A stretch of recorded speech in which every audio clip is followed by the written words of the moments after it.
Bismillahirrohmanirrohim. Assalamualaikum warahmatullahi wabarakatuh. Di video kali ini, saya akan menjelaskan materi mengenai algoritma Bunker untuk menyelesaikan tugas UAS dari mata kuliah Sistem Operasi. Nah, langsung saja kita melangkah ke materi. Nah, jadi apa sih itu algoritma Bunker? Nah, algoritma Bunker ini adalah sebuah algoritma penghindaran deadlock, yang dimana algoritma ini juga digunakan untuk mendeteksi sebuah deadlock yang memberitahu apakah suatu sistem dapat mengalami deadlock atau tidak dengan menganalisis sumber daya yang saat ini dialokasikan dan sumber daya yang dibutuhkannya di masa mendatang. Selanjutnya, bagaimana algoritma Bunker bekerja? Algoritma Bunker ini bekerja dengan mempertahankan sebuah matriks sumber daya dan proses. Setiap baris yang mewakili suatu proses dan juga setiap kolom yang mewakili suatu sumber daya. Matriks tersebut dapat berisi informasi tentang status sistem saat ini, termasuk yaitu jumlah sumber daya maksimum yang dibutuhkan dalam setiap prosesnya. Jumlah sumber daya yang saat ini dipilih untuk setiap proses dan juga jumlah sumber daya yang tersedia di dalam sebuah sistem. Nah, selanjutnya apa tujuan dari algoritma Bunker itu sendiri? Nah, yaitu tujuannya untuk mencegah sebuah kebuntuan, yaitu di mana situasi ketika dua atau lebih sebuah proses terblokir, menunggu satu sama lain untuk melepaskan sumber daya yang mereka perlukan agar dapat melanjutkan sebuah proses. Nah, kebuntuan ini dapat menyebabkan sistem menjadi tidak responsif dan juga mungkin memerlukan boot ulang untuk memulihkannya. Selanjutnya, struktur data yang digunakan untuk mengimplementasikan algoritma Bunker terdiri atas 4, yaitu yang pertama available. Ini adalah sebuah larik satu dimensi yang menunjukkan dalam jumlah setiap jenis sumber daya. Ada beberapa contoh jenis sumber daya yang tersedia saat ini. Contohnya tersedia R1 sama dengan A, yang dimana ada yang berarti ada A contoh sumber daya R1 yang tersedia saat ini. Yang kedua yaitu max. Ini adalah sebuah array 2 dimensi yang menunjukkan jumlah maksimum dalam setiap jenis sumber daya yang dibutuhkan oleh suatu proses agar eksekusi berhasil.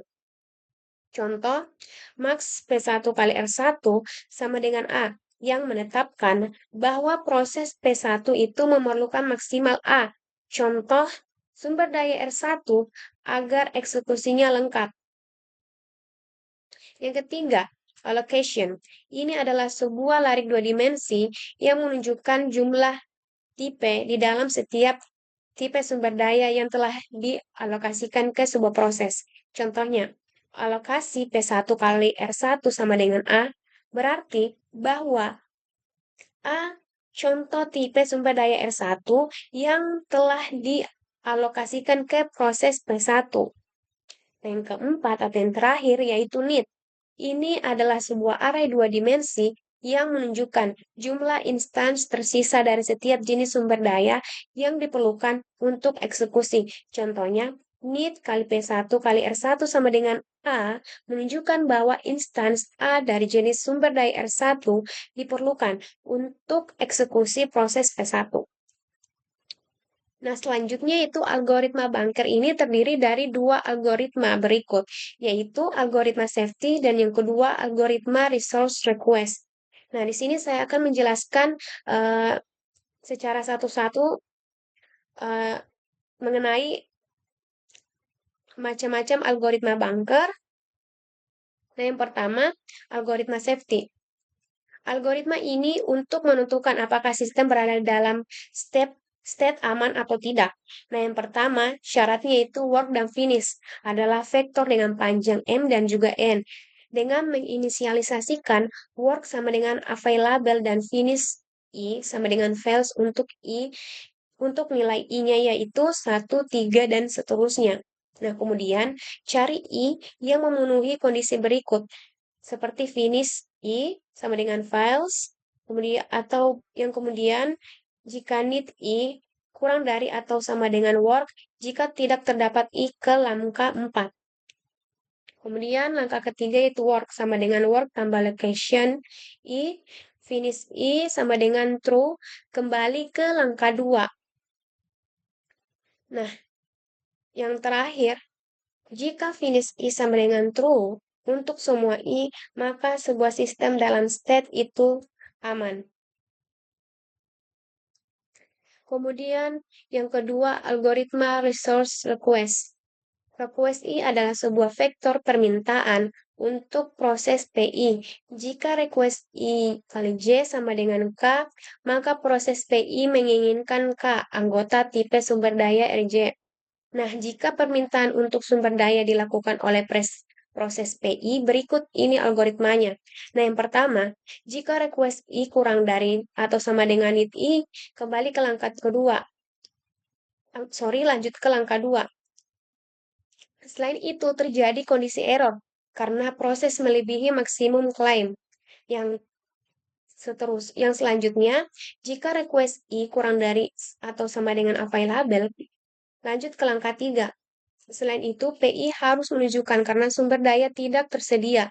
Dan yang terakhir, alokasikan sumber daya untuk PI dengan modifikasi step berikut, yang dimana available sama dengan available kurang request I. Kedua, location sama dengan allocation I tambah request I. Yang ketiga, need I sama dengan need I kurang request I. Nah, jadi jika hasil state alokasi sumber daya adalah aman, maka sumber daya dialokasikan ke PI. Nah, yang sebaliknya, jika tidak aman, PI harus menunggu dan state alokasi sumber daya yang lama disimpan kembali. Nah, berikut merupakan contoh sebuah penggunaan algoritma bunker. Kita dapat melihat soalnya sebagai berikut. Diketahui sistem terdapat 5 proses, yaitu PO sampai P4. Nah, 3 tipe sumber daya yaitu A, terdapat 10 anggota, B 5 anggota, dan C 7 anggota. Nah, perhatikan gambar sistem pada waktu TO. TO ini maksudnya merupakan waktu awal, yang dimana sebuah sumber daya yang diproses. Nah, sebelumnya saya sudah jelaskan tentang allocation, max, dan available uh, pada bagian struktur algoritma bunker bahwa allocation merupakan jumlah sumber daya yang dialokasikan ke sebuah proses, sedangkan max ini merupakan sebuah jumlah sumber daya yang jumlahnya maksimal ketika diproses, sedangkan available merupakan jumlah sumber daya yang tersedia ketika diproses. Nah, di sini di dalam allocation terdapat proses atau PO yang dimana nilai allocation 0 unit A, 1 unit B, 0 unit C. P1, 2 unit A, 0 unit B, 0 unit C, dan juga seterusnya. Dan sama juga dengan max. Untuk nilai PO maksimalnya atau max 7 unit A, 5 unit B, dan 3 unit C, dan seterusnya. Dan nilai available-nya di sini terdapat 3 unit A, 3 unit B, 2 unit C. Nah, untuk menentukan isi matriks need didefinisikan dengan rumus max kurang allocation, sehingga menghasilkan sebuah nilai yang ada tertampil di dalam PPT ini. yaitu yang dimana 7 unit A, 4 unit B, 3 unit C, dan juga seterusnya. Sistem dalam keadaan state aman dengan urutan P1, P3, P4, P2, P0 yang memenuhi kriteria algoritma safety yang saya sudah jelaskan tadi, bahwa untuk menentukan urutan dalam keadaan state aman ini, kita menggunakan rumus need kurang dari atau sama dengan available. Nah, kemudian selanjutnya, misalnya proses P1 ini meminta tambahan lagi sebuah anggota tipe sumber daya A dan dua anggota tipe sumber daya C, sehingga request 1 sama dengan 102 untuk menentukan apakah permintaan dapat segera dipenuhi. Pertama, harus diperiksa apakah request 1 kurang dari atau sama dengan available, yang dimana nilainya 102 untuk nilai requestnya, dan untuk nilai available-nya itu 332. Jika ternyata benar, maka akan diperoleh state berikut.